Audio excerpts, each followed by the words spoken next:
اس وقت ہم کہاں بیٹھے ہیں علی باجت؟ مسجد کوفہ میں. کہاں؟ مسجد کوفہ. مسجد کوفہ اتنی عظیم مسجد ہے، ٹھیک ہے، کہ اس مسجد میں مولا علی نے نماز پڑھائی تھی. کیا کیا تھا؟ مولا علی علیہ السلام نے یہاں نماز پڑھائی تھی، اور ظالم نے، ابن ملجم نے آپ کے سر اقدس بھی یہی پہ ضرب لگائی. اوکے، آپ کو سمجھ آ رہی کہ نہیں آ رہی؟ آپ کو بھی آ رہی ہے؟ تو یہ مسجد کوفہ ہے. اس مسجد کی بڑی زیادہ عظمت ہے. اس مسجد میں بہت زیادہ نماز کا ثواب ملتا ہے، ٹھیک ہے. لہٰذا ہمیں یہاں نماز پڑھنی ہے. جو شخص فریضہ نماز یہاں پڑھتا ہے اسے حج و عمرے کا ثواب ملتا ہے، اور جو نوافل نماز پڑھتا ہے اسے 70 سال کی عبادت کا ثواب ملتا ہے. اس مسجد میں تمام اللہ کے بڑے بڑے اولیاء نے نمازیں پڑھی ہیں، رسولوں نے نمازیں پڑھی ہیں، مولا علی نے نمازیں پڑھی ہیں.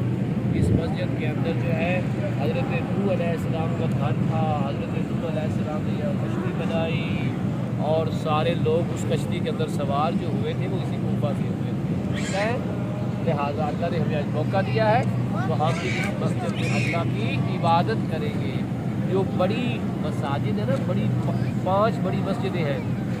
پہلی بڑی مسجد بیت اللہ خانہ کعبہ ہے، دوسری بڑی مسجد مسجد نبوی ہے، اور تیسری بڑی مسجد مسجد کوفہ ہے، مسجد کوفہ ہے، اور چوتھی بڑی مسجد مسجد اقصیٰ ہے، بیت المقدس جو ہے، ٹھیک ہے. اور 5ویں بڑی مسجد مسجد سہلہ ہے، مسجد سہلہ ہے. لہٰذا سب سے بڑی مسجد مسجد بیت اللہ ٹھیک ہے، اور دوسری بڑی مسجد مسجد نبوی، اور تیسری بڑی مسجد مسجد، سب کہیں گے مسجد، سب کہیں گے مسجد کوفہ، مسجد کوفہ، مسجد کوفہ. شاباش. چلے بھائی سروال بڑے چلے ہم عمال کرتے ہیں، ٹھیک ہے.